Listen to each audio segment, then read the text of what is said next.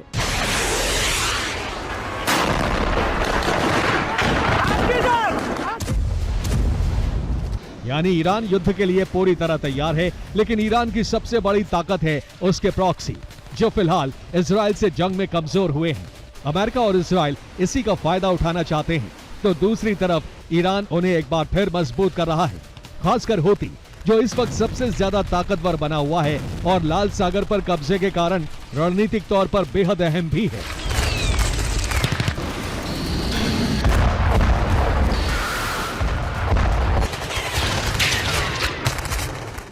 ये सोनियन नाम का वो तेल टैंकर है जिस पर हूती विद्रोहियों ने हमला करके लाल सागर में डुबो देने की कोशिश की थी। इस टैंकर में 10 लाख बैरल कच्चा तेल था। अगर ये टैंकर डूब जाता तो कच्चा तेल फैलने से हाहाकार मच जाता। 3 हफ्ते तक युद्ध स्तर की कोशिशों के बाद तेल रिसाव काबू में आया है, लेकिन हमास और हिजबुल्लाह की तरह हूती की ताकत कमजोर नहीं पड़ी है। अक्टूबर 2023 में गाजा में युद्ध शुरू होने के बाद से हूती विद्रोहियों ने करीब 100 व्यापारी जहाजों को मिसाइल और ड्रोन से निशाना बनाया है। हूती विद्रोही अब तक 3 जहाजों को डुबो चुके हैं। खमेनी को माइक पॉम्पियो की धमकी के बाद कई दिन से शांत हूती ने एक बार फिर इजराइल पर हमले शुरू कर दिए हैं। हूती विद्रोहियों ने इजराइल पर ड्रोन से हमला किया। इजराइल की वायुसेना का दावा है कि उसने यमन से लॉन्च हुए कम से कम 3 ड्रोन को मार गिराया। ईरान के प्रॉक्सी हूती यमन से बैलिस्टिक मिसाइल भी दाग रहे हैं। IDF का कहना है कि युद्ध की शुरुआत से लेकर अब तक यमन में हूती विद्रोहियों ने इजराइल पर करीब 100 ड्रोन और 40 बैलिस्टिक मिसाइलें दागी हैं। Bureau report, TV9 Bharat. Beginning of the end. Ukraine war zone में तालिबान की एंट्री होने वाली है। रूस की मदद के लिए पहले नॉर्थ कोरिया के सैनिकों को बुलाया गया। किम की सेना ने कुर्स्क में मोर्चा संभाला है। अब यूक्रेन को सीक्रेट खबर मिली है कि तालिबान से लड़ाकों की फौज रूस आ रही है, जिन्हें डोनेस्क में जीत के लिए तैनात किया जाएगा। यानी अब रूस की सेना के साथ अफगान लड़ाकों की टोली भी यूक्रेनी सेना पर हमले करेगी।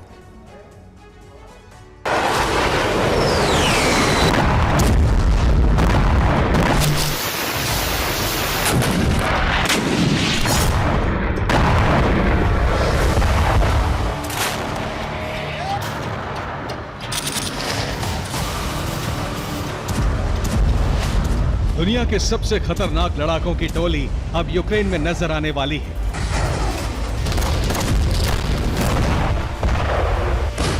ये तालिबान के वो लड़ाके हैं जिन्होंने बरसों तक अमेरिका की सेना से मुकाबला किया।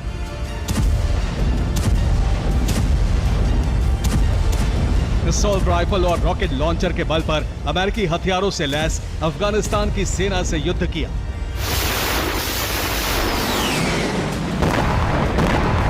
अब तालिबान के यही लड़ाके रूस की सेना के साथ जंग के मैदान में उतरने वाले हैं। रिपोर्ट के मुताबिक रूस तालिबान में डील हुई है। तालिबान के लड़ाके रूस आएंगे, तालिबानी यूक्रेनी सेना पर हमले करेंगे। यूक्रेनी खुफिया एजेंसी के मुताबिक तालिबान के लड़ाके अब तक यूक्रेन में मोर्चा संभाल चुके होते, लेकिन पाकिस्तानी सीमा पर तनाव बढ़ने की वजह से तालिबानी लड़ाकों के आने में देरी हो रही है।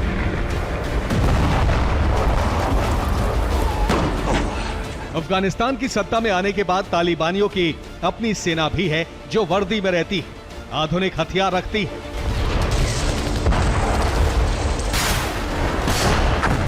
ज़ेलेंस्की के मुताबिक अफगानिस्तान से हजारों लड़ाके रूस आएंगे। अफगानिस्तान से अमेरिकी हथियार भी आएंगे।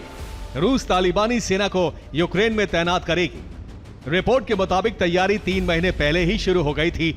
रूस ने सबसे पहले तालिबान को आतंकवादी लिस्ट से हटाया, उसके बाद तालिबानी प्रतिनिधियों को बुलाकर लड़ाके भेजने की डील हुई।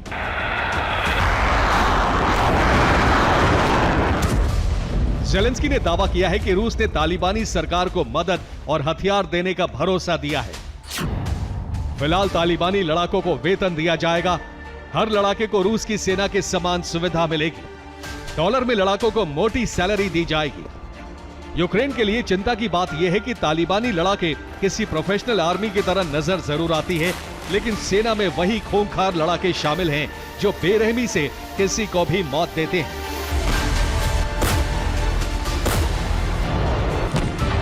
इन लड़ाकों के पास न हथियारों की कमी है, न जुनून की और न ही मरने मारने वाले जोश की। तालिबानी लड़ाकों के साथ अमेरिकी सेना के हथियार भी रूस आएंगे। अफगानिस्तान में अमेरिकी हथियारों का जखीरा मौजूद है। अमेरिका के कई ऐसे हथियार हैं जिनका इस्तेमाल तालिबानी नहीं कर सकते। यूक्रेन युद्ध में इन हथियारों को देकर तालिबानी नए हथियार हासिल करेंगे। डील के मुताबिक अफगानिस्तान में मौजूद अमेरिकी हथियार रूस ट्रांसफर किए जाएंगे, तो वहीं बदले में रूस तालिबानियों को उनकी जरूरत के हथियार देगा।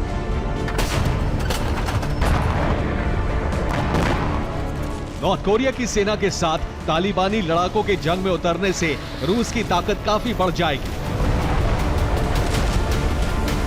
ज़ेलेंस्की ने इसकी जानकारी नेटो को दी है और हथियारों की मांग की है।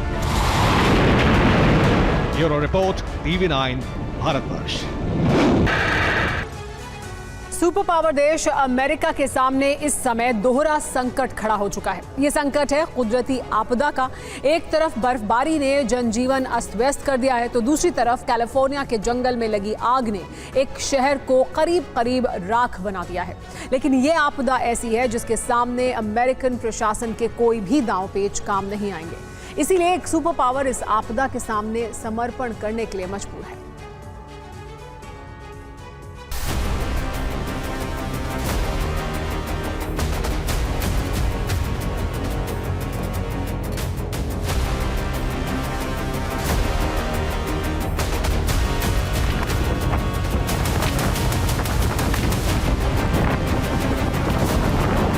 सुपर पावर अमेरिका में जारी कुदरत के कहर की ये 2 तस्वीरें आपको चौंका देंगी। एक ही देश में एक ही समय में 2 कुदरती आपदा कहर बनकर टूटी है।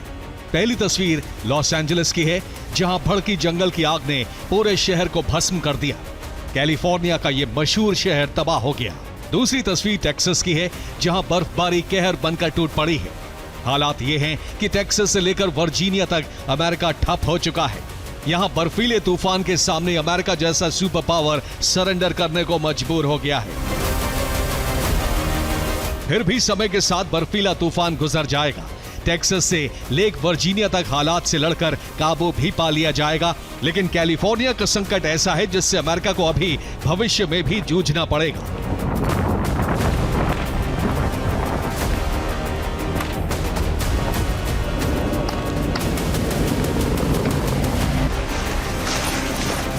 कैलिफोर्निया के लॉस एंजलिस की इन तस्वीरों में कुदरत का कहर और सुपर पावर अमेरिका की लाचारी आप देख सकते हैं। लपटों की ये तबाही एक अमेरिकी शहर के लिए सबसे बड़ा संकट बन गई है।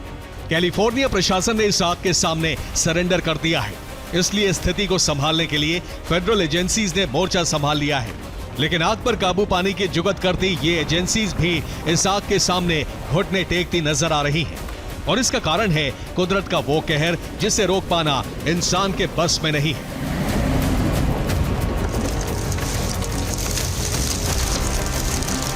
सेंटा एना हवा की रफ्तार जितनी तेजी से बढ़ती जा रही है, उतनी ही तेज दिशा भी बदल रही है।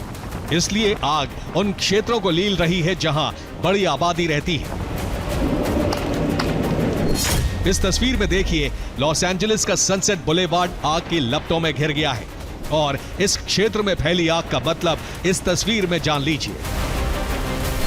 इसी पहाड़ी के जंगलों में रहने वाले जीवों की स्थिति यह है कि उन्हें जंगल छोड़कर भागना पड़ रहा है। यह तस्वीर टोपंगा कैनियन बुलेवार्ड के नीचे की है, जिसमें एक शेर और उसके 2 शावक सड़क पर आने को मजबूर हो गए। अमेरिका जैसा सुपर पावर देश आग के सामने सरेंडर करने पर मजबूर क्यों हो गया है, वो इस तस्वीर के जरिए समझिए। ये वो क्षेत्र है जिसका जमीनी जल भी सूख चुका है और ये सिर्फ एक छोटे से हिस्से की तस्वीर है। ऐसे कई हिस्से इस आग की चपेट में हैं। यहां तक कि हॉलीवुड हिल को भी इस आग ने अपनी चपेट में ले लिया है। वेस्ट हिल को भी भड़की हुई आग घेरती चली जा रही है। वो वेस्ट हिल जहां देश की बड़ी बड़ी राजनीतिक हस्तियों का घर है। और इस आग पर काबू पाने की मशक्कत के रूप में सिर्फ पानी की बौछार का ही एक रास्ता अपनाया गया है, जबकि नुकसान के रूप में कैलिफोर्निया के कई बैंक जलकर खाक हो चुके हैं। बीमा कंपनियों को भी भारी नुकसान का सामना करना पड़ा है, क्योंकि इस क्षेत्र के घरों की कीमत ही $60 लाख से $21 करोड़ तक है। और जानकारी यह है कि अब तक बीमा कंपनियों को $20 अरब का नुकसान हो चुका है, जिसके $200 अरब तक बढ़ने की आशंका है। Bureau report, TV9 Bharatvarsh. Tennis star Novak जोकोविच को जनवरी 2022 में डिटेन कर लिया गया था। विंबलडन टाइटल के लिए ऑस्ट्रेलिया गए जोकोविच कोरोना वैक्सीन न लगवाने पर डिटेन किए गए थे। तब उन्हें होटल में रखा गया था और अब जोकोविच ने कहा है कि उन्हें होटल में धीमा जहर दिया जा रहा था। कोरोना काल में टेनिस स्टार नोवाक जोकोविच ने वैक्सीन नीति का विरोध किया था और कहा था कि अपनी सेहत से जुड़े फैसले लेने के लिए वो आजाद हैं। इस बयान की आलोचना हुई और इसके बाद जब बिना वैक्सीन लिए वो ऑस्ट्रेलिया गए तो उन्हें इमिग्रेशन डिटेंशन में रखा गया। जोकोविच ने अब हंगरी की एक मैगजीन को इंटरव्यू दिया है और उनका दावा है कि उनको खाने में जहर दिया जा रहा था। जोकोविच ने इंटरव्यू में कहा कि मुझे स्वास्थ्य संबंधी समस्या हो रही थी। मुझे महसूस होने लगा कि मेलबर्न के होटल में खाने में जहर मिलाकर दिया जा रहा था। कई दिन जोकोविच डिटेंशन में रहे थे। लंबी कोर्ट कार्रवाई के बाद जोकोविच को मेलबर्न से सर्बिया डिपोर्ट कर दिया गया था। इस दौरान उन्होंने जहर दिए जाने का दावा किया। जोकोविच ने हंगेरियन पब्लिक को बताया कि सर्बिया आने के बाद मुझे खाने में जहर मिलाने के बारे में पता लगा। मेरे शरीर में हेवी मेटल, लेड और मरकरी मिले थे। मुझे नौशिया, कमजोरी और उलझन रहने लगी थी। मैं इतना कमजोर हो गया था कि कभी कभी बिस्तर से उठना मुश्किल लगता था। कभी कभी लगता था शरीर काम नहीं कर रहा है। जोकोविच ने पहले कभी इस बारे में बात नहीं की। जोकोविच के बयान के बाद ऑस्ट्रेलिया सरकार ने अभी तक कोई प्रतिक्रिया नहीं दी है, ना ही इस बारे में कोई जांच शुरू करने का ऐलान हुआ है। Bureau report, TV9 Bharatvarsh. उत्तर कोरिया से आई किम की सबसे नई तस्वीर ने पेंटागन को परेशान कर दिया है। इस तस्वीर में किम उत्तर कोरिया के सबसे बड़े युद्धपोत के साथ दिखाई दे रहे हैं। यानी इस प्रायद्वीप पर दक्षिण कोरिया, जापान और अमेरिका का संकट बढ़ गया है।